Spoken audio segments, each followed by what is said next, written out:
అందరికీ స్పిరిచువల్ ఆస్పిరెంట్కి స్వాగతం, సుస్వాగతం. వారానికి 7 రోజులు ఉంటాయి. ఒక్కొక్క రోజుకి ఒక్కొక్క ప్రత్యేకత ఉంది. మరి అందరికీ సెలవు దినమైన ఆదివారం ప్రత్యేకత గురించి, ఆదివారం చేయదగినటువంటి పూజా విధానం గురించి తెలుసుకుందామా? మరి మనం హైందవ సాంప్రదాయం ప్రకారం మనం ఆదివారం రోజు సూర్యభగవాన్ని ప్రధానంగా ఆరాధిస్తాం. ఆదిత్యుడు అంటే ఆదిదేవుడు, తొలిదేవుడు. ఈ ఆదిదేవుని ఆరాధనకు ఆదివారం ప్రధానం. ఈ రకంగా సూర్యుని ఆరాధనకు ఆదివారం విశిష్టమైనది. సూర్య భగవానుడు ఆరోగ్య ప్రదాత. ఆరోగ్యం భాస్కర్ ఆదిత్యేత్ అని అంటారు కదా. ఆదిత్యుని పూజించడానికి ఆదివారం శ్రేష్టమైనదిగా పెద్దలు నిర్ణయించారు. బ్రిటిష్ వాళ్ళు మన దేశాన్ని పరిపాలించేటప్పుడు మన భారతీయులందరూ ఒకరోజు సెలవు దినం కావాలని అడిగితే వారు బాగా ఆలోచించి ఆదివారాన్ని సెలవు దినంగా ప్రకటించారు. మిగిలిన రోజులన్నీ ఎలా ఉన్నా ఆదివారం సెలవు కదా అని బద్దగించకుండా వేకువజామునే నిద్రలేవాలని శాస్త్రం చెబుతుంది. సూర్యోదయం తర్వాత దంతధావనం చేయరాదు. దానికి ఒక కారణం ఉంది. దక్షయజ్ఞంలో సతీదేవి అవమానించబడి యజ్ఞానికి ఆహుతి అయిన తర్వాత అగ్రోహదగుడైనటువంటి పరమశివుడు యాగాన్ని ధ్వంసం చేస్తాడు. అప్పుడు అకారణంగా నవ్విన సూర్యుని పరమశివుడు దండిస్తాడు.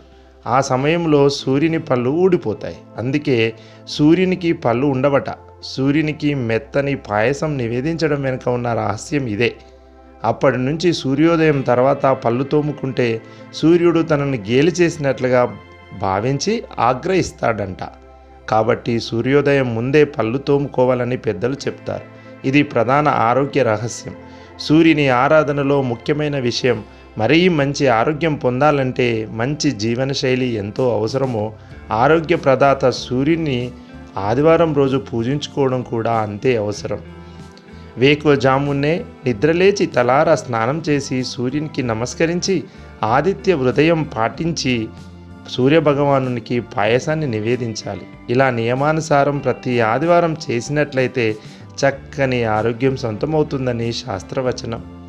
నిజానికి శాస్త్రీయపరంగా చూసినా వేకువజామునే నిద్రలేవడం, భగవతారాధన పేరుతో సూర్య నమస్కారాలు చేయడం కూడా యోగాలో ఒక భాగమే. సూర్యరశ్మి నుండి లభించే విటమిన్ డి ఆరోగ్యానికి ఎంతో అవసరం. ఏవైనా ఆరోగ్య సమస్యలతో ఇబ్బందితో బాధపడేవారు ఆదివారం గోధుమలు దానం చేయడం మంచిది. అలాగే 9 వారాలు గోధుమ పిండితో తయారు చేసిన చపాతీలు గోవుకు తినిపిస్తే ఆరోగ్య సమస్యలు తీరిపోతాయి.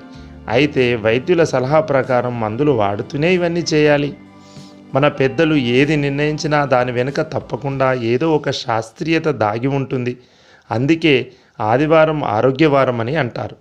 ఆరోగ్యమే మహాభాగ్యం అంటారు కదండి. మంచి ఆరోగ్యం కోసం మంచి జీవనశైలి పాటించాలి. సూర్యుని ఆరాధన ప్రధానంగా మన జీవనశైలిని ఒక క్రమ పద్ధతిలో ఉంచుతుందనడంలో ఎలాంటి సందేహం లేదు. మరెందుకు ఆలస్యం? సూర్యుని ఆరాధిద్దాం. ఆదివారాన్ని ఆధ్యాత్మిక వారంగా, ఆరోగ్య వారంగా మార్చుకుందాం. ఈ వీడియో మీకు నచ్చిందనుకుంటా. మరొక అద్భుతమైన ఆధ్యాత్మిక అంశంతో మళ్ళీ మీ ముందుకు వస్తుంది స్పిరిచువల్ ఆస్పిరెంట్. అందరూ ఈ ఛానల్ని ఆదరించండి, సబ్స్క్రైబ్ చేయండి, లైక్ చేయండి, షేర్ చేయండి. ధన్యవాదాలు.